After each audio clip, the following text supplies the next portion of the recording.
Всем привет! Если есть у кого какие-то вопросы по бытовой технике, а также если у кого-то сломалась стиральная машина, пишите в комментарии, постараюсь каждому помочь.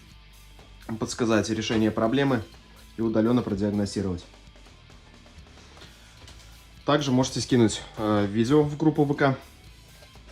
Там будет более понятно, так сказать, что с вашей машинкой случилось.